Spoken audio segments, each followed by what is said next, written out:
प्रश्न बैंक में आपके सबसे पहले क्वेश्चन दिया है, ऊष्माक्षेपी अभिक्रिया किसे कहते हैं, एक उदाहरण दीजिए। तो सबसे पहले हम इसी पे बात करेंगे ऊष्माक्षेपी अभिक्रिया पर। ठीक ना, उदाहरण से ही समझने का प्रयास करेंगे इसे हम। देखो, ऊष्मा का मतलब होता है हीट अर्थात गर्माहट, क्षेपण का मतलब होता है निकलना। ठीक ना, क्षेपित होना, निकलना। तो ऊष्माक्षेपी मतलब आपको ये ध्यान रखना, ऊष्मा का उत्सर्जन होना। ये आपको पता होगा तो आप जल्दी कर लोगे उसे। तो ये क्रियाएं ऐसी होंगी जिनमें ऊष्मा का उत्सर्जन होगा, गर्माहट उत्पन्न होगी। तो आपको आपकी दिनचर्या में आपको एक उदाहरण मिलेगा कलई का। कलई जानते हैं, जो अपन बाजार से खरीद कर लाते हैं। ठीक। हाँ, तो कलई आपको ध्यान रखना है। कलई जो आप बाजार से खरीद कर लाते हैं दीपावली के टाइम पर आउटसाइड में पुताई के लिए, बाउंड्री वाल के लिए, पुताई के लिए, तो कलई इस्तेमाल करना है। कलई का सूत्र जो होता है वो है CaO। ठीक ना, इसका पूरा नाम, रासायनिक नाम अपन लिखते हैं तो रासायनिक नाम हमें मालूम होना चाहिए। इसका नाम, रासायनिक नाम है कैल्शियम ऑक्साइड। ठीक ना, कैल्शियम Ca और ऑक्साइड मतलब ऑक्सीजन यहाँ पर लगा है तो अपन उसे बोल देते हैं कैल्शियम ऑक्साइड। ठीक, ये इसका पूरा नाम। अब ऊष्मा उत्सर्जन अभिक्रिया अपन देख रहे हैं, तो ऊष्मा क्षेपी में सबसे पहले आप कलई को लाते हैं और कलई को लाकर आप पानी में घोल देते हैं, मतलब जल।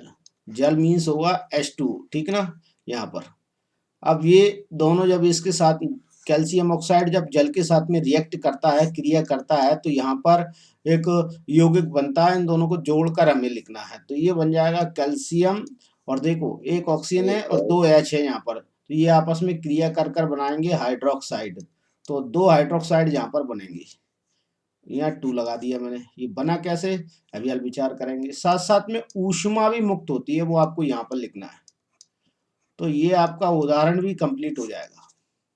आपको यही उदाहरण लिखना है, समीकरण ये हो जाएगा। उदाहरण आपको लिखना है, कलई को पानी में घोलने पर ऊष्मा मुक्त होती है। तो ये कलई है भाई, CaO। ठीक ना, और ये H2O क्या है, जल है, जल का सूत्र है। और ये है कलई, या कली चूना भी आप इसे बोल सकते हैं। विज्ञान की भाषा में इसे बोला जाता है कली चूना। तो आपको ज्यादा नहीं लिखना है, इसमें लिखना है ऐसी रासायनिक अभिक्रिया जिसमें ऊष्मा उत्पन्न होती है, ऊष्माक्षेपी अभिक्रियाएं कहलाती हैं। ठीक, तो ऐसी परिभाषा आपको देना है, और ज्यादा कठिन परिभाषा नहीं है, मेरा मानना यह है। बहुत सरल परिभाषा, आप आसानी से, सरलता से इसे लिख सकते हैं। ऐसी रासायनिक अभिक्रियाएं जिनके पूर्ण होने पर ऊष्मा उत्पन्न होती है, ऊष्माक्षेपी अभिक्रियाएं कहलाती हैं। Yes sir. तो ये अभिक्रिया हो गई। उदाहरण के रूप में आपको ये लिख कर आना है। ये समीकरण आपके सामने लिखा है, आपको 2 नंबर देने से कोई नहीं रोक सकता। ठीक ना, ये समीकरण जो आपको लिखा है, आपको पूरे 2 नंबर मिल जाएंगे। परिभाषा आपके सामने है, यहाँ से ये समीकरण लिखेंगे और ये परिभाषा आप लिख देंगे तो आपको 2 अंक पूरे मिल जाएंगे। ठीक है, अगले क्वेश्चन पर चलते हैं हम। देखिए, नेक्स्ट क्वेश्चन है, ऊष्मा शोषी अभिक्रिया किसे कहते हैं, एक उदाहरण दीजिए। दिखाई दे रहा है ना क्वेश्चन, या नहीं? यहाँ लिखा है, ये लिखा है, देखिए, ऊष्मा शोषी अभिक्रिया किसे कहते हैं, एक उदाहरण दीजिए। अब अगला क्वेश्चन अगले पेज पर करते हैं हम, चलिए। तो ऊष्मा शोषी शब्द आ गया। ऊष्मा शोषी का मतलब समझ गए होंगे। जब ऊष्मा क्षेपी का मतलब पता चल गया तो ऊष्मा शोषी क्या होगा, ऊष्मा शोषी ऊष्मा का अवशोषण करने वाली। ठीक ना, तो यहाँ लिखना है हमें ऊष्मा का अवशोषण करने वाली। तो इस क्रिया में क्या होगा, ऊष्मा का अवशोषण होगा।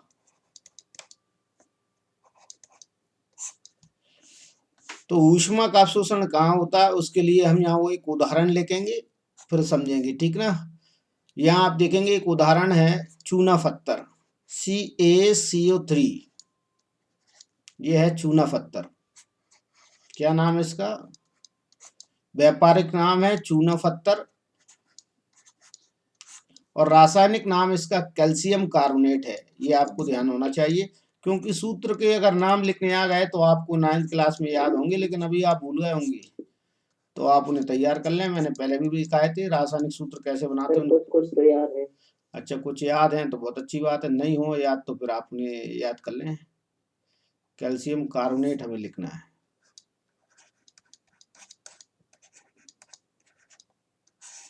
यह है कैल्शियम कार्बोनेट का सूत्र। अब आपको परिभाषा क्या देना है वही बताऊंगा, पहले सूत्र देख लीजिए क्या होगा। कैल्शियम कार्बोनेट को, चूना पत्थर को जब गर्म किया जाता है तो वो दो भागों में टूट जाता है। देखिए CaCO3, इसे हम करेंगे गर्म।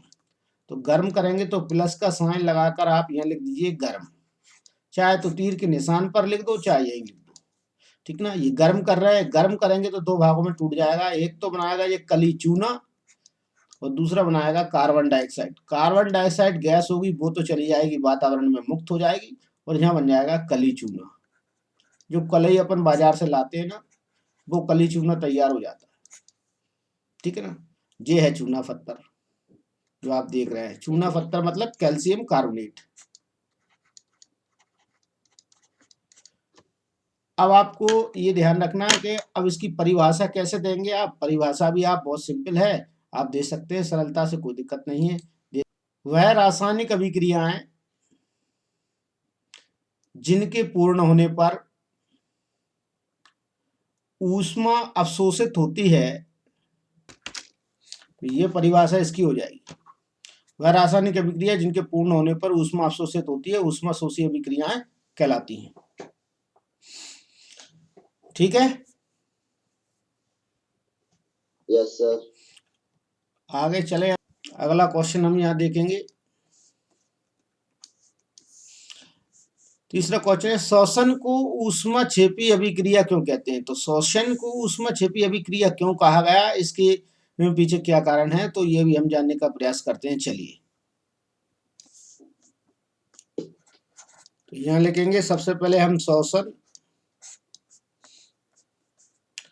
तो शोषण एक ऊष्माक्षेपी अभिक्रिया, शोषण बराबर यहाँ लिखते हैं ऊष्माक्षेपी अभिक्रिया। समझाने के लिए लिख रहा हूं मैं ऊष्माक्षेपी, मतलब शोषण में ऊष्मा का उत्सर्जन होता है ऐसा माना जाता है। तो शोषण के अंतर्गत होता क्या है वो हम यहाँ जानने का प्रयास करेंगे। तो शोषण एक ऐसी अभिक्रिया है जिसमें ग्लूकोज का पूर्ण ऑक्सीकरण होता है। शोषण के अंदर क्या होता है, ग्लूकोज का पूर्ण ऑक्सीकरण। तो इस अभिक्रिया के अंतर्गत होता है ग्लूकोज का पूर्ण ऑक्सीकरण। ये आपको ध्यान होना चाहिए, तो फिर परिभाषा बन जाएगी, ग्लूकोज का पूर्ण ऑक्सीकरण होता है।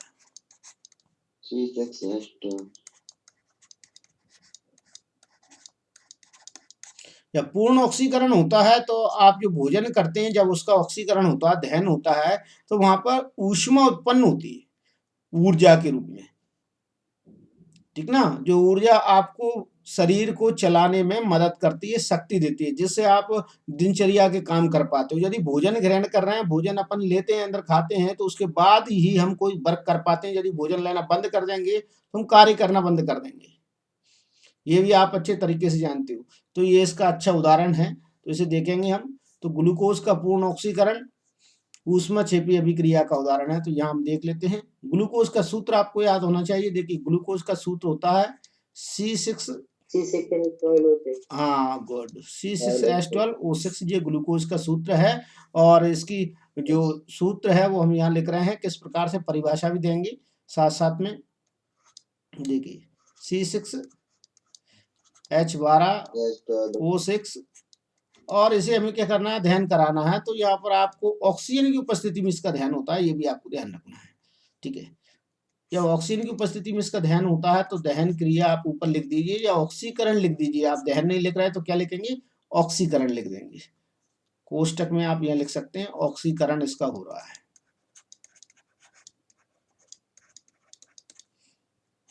तीर का निशान लगा दिया आगे। और यहाँ जब तीर का निशान लगा देंगे, यहाँ बनेगा आपके कार्बन डाइऑक्साइड बनेगा, एक तो CO2 प्लस जल बनेगा, और साथ साथ में ऊष्मा उत्पन्न होगी, ये आपको लिखना है। अब बैलेंसी पूरी करना है, तो बैलेंसी पूरी करने के लिए आपको देखिए यहाँ कितने कार्बन लिखे हुए हैं, 6। तो यहाँ 6 से गुणा कर दीजिए। हाइड्रोजन कितनी लिखी है, 12। तो यहाँ 2 तो लिखी है, आगे 6 का गुणा कर दीजिए, 12 हुआ है, ठीक है।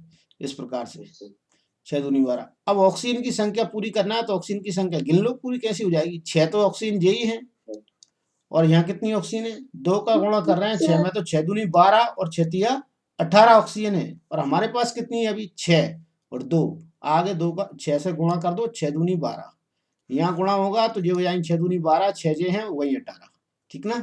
देखो ये वही 12 और ये है 6 और यहाँ पर है 6 दूनी 12 और 6 जे है इधर, ठीक है, तो हो जाएंगे 18। तो ये समीकरण कंप्लीट हो गया। ये शोषण के लिए भी समीकरण है। अगर शोषण की परिभाषा आ जाए, उसका समीकरण लिखने आ जाए तो उसके लिए भी समीकरण है। ये शोषण समीकरण के नाम से भी चलता है। अब इसमें लिखना क्या है, तो लिखना ये है, आपको ये यहाँ पर दिखाई दे रहा है कि यहाँ तो ये ग्लूकोज का सूत्र है, तो आपको ग्लूकोज और ये क्या है, ऑक्सीजन है।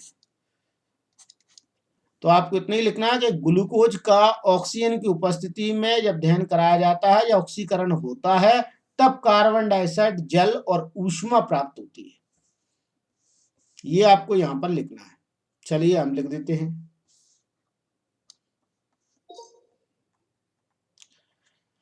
जब ग्लूकोज का ऑक्सीजन की उपस्थिति में ऑक्सीकरण होता है, तब कार्बन डाइऑक्साइड तथा जल प्राप्त होता है, साथ साथ में ऊष्मा भी प्राप्त होती है। इसीलिए यह अभिक्रिया ऊष्माक्षेपी अभिक्रिया कहलाती है।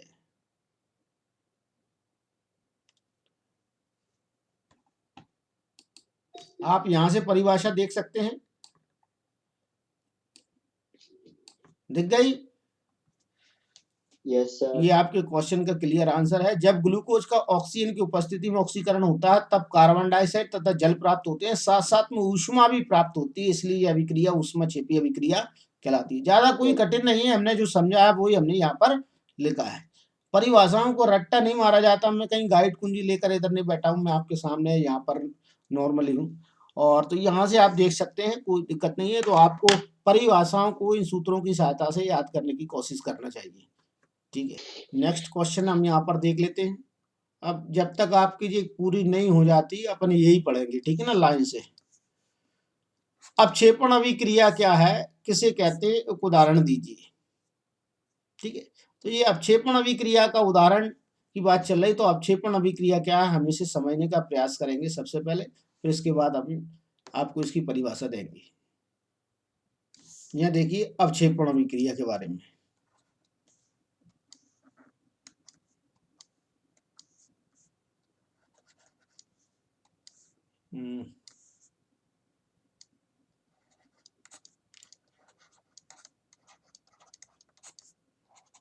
यह लिख दिया मैंने अपक्षेपण अभिक्रिया। तो अपक्षेपण अभिक्रिया में तो ये देखेंगे कि अपक्षेपण है क्या, क्या होता है अपक्षेपण, ये हम देखेंगे।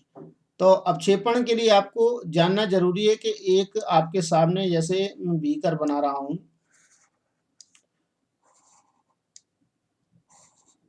आप देखेंगे बीकर में, यहां पर मान लीजिए कि दूध इसमें लिया है आपने, ठीक है। यहां पर क्या लिया है, दूध, दूध लिया है। दूध लेने के साथ साथ में इसमें आपने यदि नींबू इसमें निचोड़ दें, काय का जूस डाल दें इसमें, नींबू का जूस यदि आप इसमें डाल देते हैं, काय का जूस डाल दें, नींबू का, सुन पा रहे हो। यस तो नींबू का जूस जब इसमें डालेंगे तो इसमें आपको पता है थोड़े समय पश्चात दूध के क्लॉट बन जाएंगे, कतरे, इसमें पानी अलग हो जाएगा और दूध की ग्रुपिंग हो जाएगी, जो प्रोटीन है। चलिए, तो नींबू को जब इसमें डालते हैं, नींबू का जूस जब इसमें डालते हैं तो दूध के क्या बन जाते हैं, क्लॉट बन जाते हैं। आपको ये देखा हुआ, ग्रुपिंग हो जाती है। तो दूध के ये क्लॉट बन गए, ये पदार्थ कहलाएंगे आपके अपक्षेपित हो गए, और इसमें पानी जैसी चीज में ये तैरने लगते हैं, पानी अलग हो गया और दूध यहाँ पर अलग हो जाता है। ये प्रकार से ये क्या अपक्षेपण का उदाहरण है, काय का उदाहरण है, अपक्षेपण का, ठीक है। अब आपको अपक्षेपण अभिक्रिया का उदाहरण देना, एक तो सामान्य उदाहरण ये है, दूसरा सामान्य उदाहरण हम आपके सामने लेंगे एक और, इसके बाद हम परिभाषा पर ले चलेंगे आपको, क्योंकि आपके दिमाग में उसकी फिल्म बन जाना चाहिए अपक्षेपण अभिक्रिया की, तब हम आपको आगे बताएंगे, ठीक है, ये आपने पानी ले लिया है, जल जिसे हम बोलेंगे। जल में आप क्या करेंगे, एक धागे की सहायता से फिटकरी को बांधकर घुमा दें, फिटकरी को लटका दें, इसमें लटकी हुई है, ठीक है, रखी हुई है यहाँ पर। और फिटकरी के लटकने से क्या होगा, यहाँ पर थोड़ी ग्रुपिंग होने लगेगी। ग्रुपिंग काहे की होगी, इसमें जो मिट्टी वाले पदार्थ होंगे, छोटे छोटे कण होंगे, वो इसके चारों ओर आकर इकट्ठा होना चालू हो जाएंगे। समझ में आ रही बात। तो यहाँ पर पानी में भी इसमें अपक्षेपण की क्रिया होती है, अर्थात कुछ पदार्थ जो होते हैं ठोस अवस्था में आना चालू हो जाते हैं, अर्थात ग्रुपिंग करने लगते हैं, और कुछ द्रव अवस्था में रह जाते हैं, कुछ ठोस में और कुछ द्रव अवस्था में।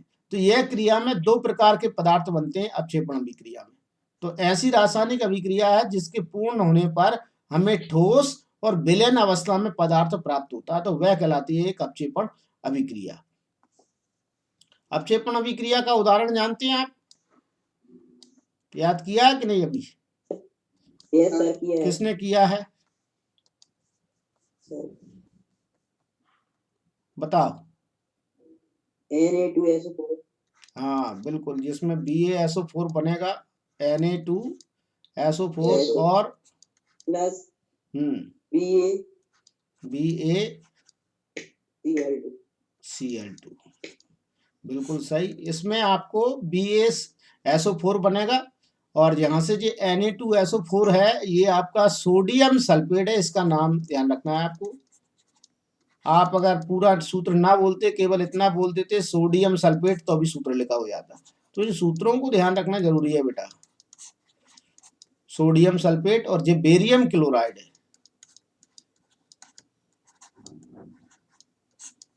बेरियम क्लोराइड, तो ये आपको पता होना चाहिए। अच्छी बात है, आपको, हमें अच्छा लगा कि आप पढ़ाई भी कर रहे हैं। Barium chloride. अब क्या करना है, हमें इनको सूत्र को कंप्लीट करना है। तो ये कंप्लीट कैसे होगा, कंप्लीट तब होगा जब हम इसे यहाँ से क्रिया कराएंगे। देखिए क्रिया होगी तब किस प्रकार से होगी इनमें, यहाँ देखेंगे आप। 2 सोडियम है, 2 सोडियम के साथ में 2 Cl बाहर हो जाएंगे, दिख रहा है, ये येलो से मैंने पैक कर दिया, ठीक है। अब 2 बाहर हो गए, तो यहाँ लिखेंगे भैया हम Na और Cl। अब आप ये कहोगे साहब 2 बाहर हो रहा है, तो 2 का गुणा कर दो, होगा 2 बाहर, 2 NaCl बन गया। अब हमारे पास बचा क्या, हमारे पास बचा ये BaSO4, प्लस लगा के आप इसे BaSO4 लिख दो, BaSO4 अर्थात बेरियम सल्फेट बन गया, ठीक है। तो ये तो अपक्षेप के रूप में नीचे बैठेगा, जैसे दूध में जो क्लॉट बन जाते हैं दही के, ठीक है ना, दही के क्लॉट बन गए थे पानी जैसे, ये तैरता रहता है सोडियम क्लोराइड। तो इस प्रकार का काम होता है अपक्षेपण अभिक्रिया में। तो आपको इसमें परिभाषा में ज्यादा नहीं लिखना है, परिभाषा में आप इतना लिखेंगे जितना कि अभियान में आपको बता रहा हूँ। तो इस प्रकार से आपके सामने पता चली, ये जलीय विलयन अवस्था में, जलीय विलयन अवस्था में, जलीय विलयन, और ये सॉलिड अवस्था में, ठोस अवस्था में। तो जैसे दही के कतरे बन जाते हैं, उसी प्रकार से ये सॉलिड अवस्था में आ जाता है BaSO4, और ये NaCl जलीय विलयन अवस्था में होता है, ठीक है ना।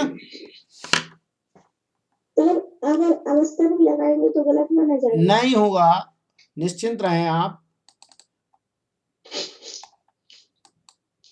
इसमें कतई गलत होने वाला नहीं है। आपको सिर्फ लास्ट में जाकर BaSO4 के पीछे क्या लगाना है, उल्टा तीर का निशान लगाना है, उससे ये पता चल जाएगा कि बेरियम सल्फेट यहाँ पर ठोस अवस्था में। परिभाषा आपको पता चली गई, परिभाषा आपको यहाँ से लिखना है, जो अभी हाल आपको बताई मैंने, ठीक ना। ये आपकी परिभाषा रहेगी,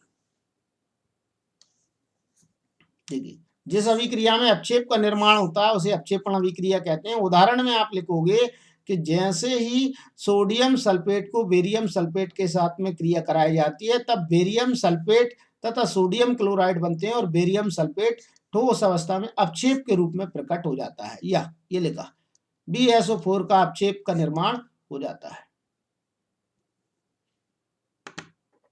और द्विविस्थापन अभिक्रिया आती है, तो यही द्विविस्थापन अभिक्रिया का उदाहरण है, ध्यान मत भूल जाना, क्योंकि दोनों तरफ आयनों का विनिमय हो रहा है। देखिए कैसे आयनों का विनिमय हो रहा है, यहाँ पे आप देख पाएंगे। इसका जो ऋण आयन है, देखिए ये सल्फेट ऋण आयन है, और इसका ऋण आयन है क्लोराइड। तो इनके ऋण आयन किसके पास चले गए, Na के पास, और इनके ऋण आयन किसके पास चले गए, Ba के पास। तो ये आयन का एक्सचेंज हो गया है, दोनों तरफ हो रहा है, इसलिए द्विविस्थापन है। कैसा है? द्विविस्थापन। तो आप इसे एक नया नाम ध्यान रखेंगे कि द्विविस्थापन अभिक्रिया आ जाए तो भी आपके साथ में यही उदाहरण आपको देना, नहीं तो सोचो कि यार द्विविस्थापन को अलग से याद कर लो, तो अलग से याद करने की जरूरत नहीं है, ये अभिक्रिया भी द्विविस्थापन के नाम से चलेगी। ठीक है, एक और अभिक्रिया याद हो जाएगी आपको, द्विविस्थापन। तो इसकी परिभाषा बहुत सरल है, कठिन नहीं है, वो भी यहीं लिखी है आपके सामने, ये देखिए, ये लिखी परिभाषा। वे अभिक्रियाएं जिनमें अभिकारकों के बीच आयनों का आदान प्रदान होता है द्विविस्थापन अभिक्रियाएं कहलाती हैं। परिभाषा सरल है, लिखोगे यहां से, ठीक ना? Yes sir. किताब में दी गई है, जब मैं आपको अलग से नहीं बता रहा हूं। क्रियाकलाप 1.2 के ऊपर परिभाषा है। ठीक है, आगे चलते हैं। यहां से आपका क्वेश्चन द्विविस्थापन और विस्थापन में एक अंतर, तो दोनों अभिक्रियाओं को हम समझ लेते हैं। तो हम अभिक्रियाओं को समझेंगे, साथ साथ में हमें पढ़ाई का वक्त आता है। मैं कल ही बोल रहा था भैया सोना कम कर दो, पढ़ाई पे ज्यादा ध्यान दो, परीक्षा अगर हो गई तो दिक्कत हो जाएगी। हाँ सर। परीक्षा होगी तो समस्या। जी कौन बोला? मैं होंगी सर, डॉली। मुझे बताया तुम कितनी देर बाद जागी हो? हाँ सर, वो अलार्म लगाया था फिर भी नींद में खोली। अच्छी बात है। विस्थापन और यहाँ लिखेंगे द्विविस्थापन। अब मैंने शुरू कर दिया क्वेश्चन बैंक, तो मैं शुरू से ही क्वेश्चन उठाता चल रहा हूँ। डेली क्वेश्चन बैंक के ही क्वेश्चन चलेंगे, ठीक ना? क्रम से चलेंगे जब तक क्वेश्चन बैंक पूरी नहीं हो जाएगी। सर डाउट तो नहीं कर? क्या डाउट हो जाएंगे ना, क्लियर काहे घबरा रहे हो? अब यार अपन डाउट ले लेते हैं आपके, ये क्वेश्चन करके अपन डाउट करवा देते हैं, ठीक ना? तो विस्थापन और द्विविस्थापन, तो यहाँ देखेंगे द्विविस्थापन अभिक्रिया। द्विविस्थापन अभिक्रिया में बता रहा हूं मैं कि कोई क्रियाशील धातु होती है जो कम क्रियाशील धातु को उसके स्थान से हटा देती है। समझ रहे हैं बात को? यहाँ हम उदाहरण के रूप में भी समझेंगे। अभी मैं आपको बता रहा हूं, क्रियाशील धातु तत्व कम क्रियाशील को हटा देता है। किसे हटा देता है? कम क्रियाशील को।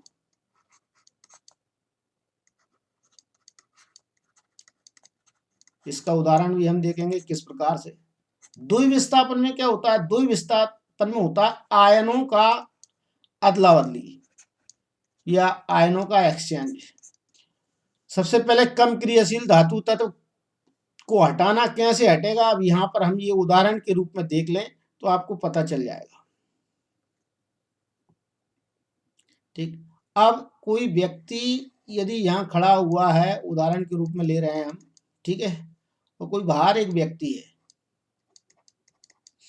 और ये से कहे कि भाई तुम यहाँ से हटोगे तो मैं यहाँ बैठूंगा, ठीक ना, इस घेरे में। तो स्वाभाविक है यदि ये पावरफुल है, ये क्रियाशील है, ठीक ना, ये कैसा है? पावरफुल है, इसके पास पावर ज्यादा है इसकी अपेक्षा। ये मान लीजिए कि ए है और ये बी है, तो बी ने ए को यहां से हटा देगा, ठीक है। एक और सरल सा उदाहरण देखिए कि यदि यहाँ पर शिक्षक बैठा है, अच्छा उदाहरण है, और यहाँ है प्रिंसिपल सर, प्राचार्य महोदय, जैसे ही वो कक्ष के अंदर आना आएंगे तो ये शिक्षक खड़ा हो जाएगा और उसकी कुर्सी पर प्रिंसिपल सर बैठ सकते हैं, शिक्षक खड़ा हो जाएगा। तो ये पावर है, ठीक ना? Yes sir. इसे आप समझ रहे होंगे। तो यहाँ से आप इसे इसी प्रकार से लिखेंगे। यहाँ प्रिंसिपल और शिक्षक का उदाहरण नहीं देना है आपको, मैं आपको जनरली उदाहरण देकर बता रहा हूँ, ठीक है। आपको लिखना यही है कि क्रियाशील धातु तत्व कम क्रियाशील धातु तत्व को उसके स्थान से विस्थापित कर देता है। आपको ये लिखना है। तो उदाहरण कैसा है, यहाँ पर उदाहरण देखिए आपके सामने, बहुत अच्छा उदाहरण चलता है। एक हमने देखा है CuSO4 का, और बहुत जर्नली ये परीक्षा में पूछा जाता है और विकल्प के रूप में भी क्वेश्चन आता है। ऐसा क्वेश्चन आ जाता है तो इधर खालिस्तान भरने भी आ जाए, ऐसा भी आता है। तो यहाँ पे आपको ये ध्यान देना है कि अब ये परिभाषा कंप्लीट हो जाए अपनी, मतलब समीकरण कंप्लीट हो जाए तो उसके लिए क्या करेंगे हम यहाँ ये देखेंगे कि आयरन यहाँ पर है क्रियाशील और ये है कम क्रियाशील। देखिए कम क्रियाशील को मैंने येलो से बनाया है, जो अधिक क्रियाशील होगा उसे बनाऊंगा मैं रेड से, नीचे अंडरलाइन। ये अधिक क्रियाशील है, ये देखिए मैंने ऐसे लिख दिया ये अधिक क्रियाशील है, और येलो को कर दिया मैंने घेरे में कम क्रियाशील, ये है कम क्रियाशील। तो इससे समझ गए। तो यह अधिक क्रियाशील जो होगा वो यहां से तो इसे हटाएगा ये कॉपर को और खुद उसके स्थान पर बैठ जाएगा। देखना अब स्थान परिवर्तित होने वाला है, किस प्रकार से स्थान परिवर्तित होगा। Fe और ये बन जाएगा CuSO4। अब FeSO4 सॉरी Cu नहीं FeSO4, और Cu कहाँ जाएगा, Cu हो जाएगा बाहर, उसके स्थान से हट गया। अभी यहां पर था कॉपर सल्फेट, अब बन गया आयरन सल्फेट। ठीक, और इस समय जो कॉपर सल्फेट था तो इस समय विलयन का रंग कैसा था ये भी आपको डिटेक्ट करना है, फाइंड करना है। तो नीला रंग था विलयन का, कैसा था, नीला। अब विलयन का रंग कैसा हो गया है, नीले से हरा। तो इसे अपन कह सकते हैं नीला से हरा हो गया, ठीक है ना, कैसा हो गया है, नीले से हरा हो गया है। तो क्वेश्चन आपसे ऐसे भी पूछा सकता है विस्थापन अभिक्रिया में कि कॉपर सल्फेट में लोहे की कील डालने पर, या लोहे की कील न डालें या लोहे का टुकड़ा डालने पर कॉपर सल्फेट का रंग कुछ समय बाद नीले से हरा हो जाता है, क्यों। तो आपको कारण यही लिखना है कि जब कॉपर सल्फेट के विलयन में लोहे की कील को डाला जाता है तो कॉपर सल्फेट से कॉपर का विस्थापन हो जाता है, काय के द्वारा, आयरन के द्वारा। तो ये आयरन है, यहाँ पर Fe बैठा है, आयरन के द्वारा विस्थापन हो जाता है, क्योंकि आयरन अधिक क्रियाशील धातु है। और जैसे ही कॉपर वहां से विस्थापित होता है और आयरन सल्फेट बन जाता है, तब विलयन का रंग नीले से हरा हो जाता है। तो आपको इतना लिखना है, ठीक है, समझ में आई बात। Yes, sir. इसमें केवल एक ही जगह आयन का विस्थापन हो रहा है, कॉपर सल्फेट के साथ में जो आयन थे सल्फेट आयन वो आयरन के पास पहुंच गए, और विस्थापन अभिक्रिया में क्या हो रहा था, दोनों तरफ आयन की अदला बदली हो रही थी। अर्थात आयन कैसे हो रहे थे, एक्सचेंज हो रहे थे। वो भी कायम है जो सूत्र आपने अभी हमें बताया था, Na2SO4 प्लस BaCl2। इसमें आयन परिवर्तित हो रहा है, इसका आयन ये सल्फेट वाला आयन कहाँ चला गया, Ba के पास, इसका Cl2 आयन कहाँ चला गया, Na के पास, और एक नया समीकरण बन गया, ये बन जाएगा NaCl प्लस BaSO4। तो आपको इसमें अंतर क्या समझ में आया, इसमें अंतर ये समझना चाहिए आपको, इसमें एक ही और आयन का विस्थापन होता है, अर्थात एक तत्व का आयन दूसरे तत्व पर पहुंच जाता है, और द्विविस्थापन में दोनों यौगिकों के आयनों का विस्थापन होता है। दोनों यौगिक जो भाग ले रहे हैं रासायनिक अभिक्रिया में उनके आयन अदला बदली हो जाते हैं, अर्थात इसका आयन उसके पास पहुंच जाता है और उसका आयन इसके पास पहुंच जाता है। ये मान लीजिए कि ए का आयन बी के पास पहुंच जाएगा और बी के आयन ए के पास पहुंच जाएंगे, ऐसा भी आप उदाहरण में दे सकते हैं, ठीक है। और उदाहरण के रूप में समीकरण को यही लिखना है, ठीक है,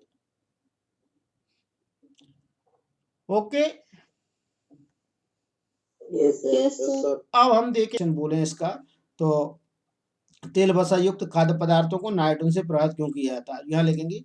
आपने वो देखे पॉप्स के पैकेट आते हैं, चिप्स के पैकेट आते हैं, ठीक ना, बिंगो टेढ़े मेढ़े बहुत सारे कुरकुरे आते हैं, तो उनके अंदर जो गैस भरी जाती है वो नाइट्रोजन गैस है, ठीक ना। तो तेल तथा वसा युक्त खाद्य पदार्थों को नाइट्रोजन से प्रभावित क्यों किया जाता है।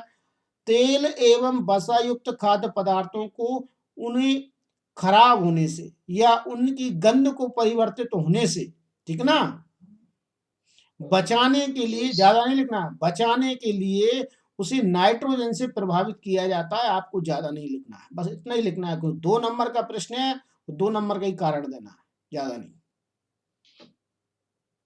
उनकी गंध को खराब होने से बचाने के लिए, ठीक है ना। Yes sir.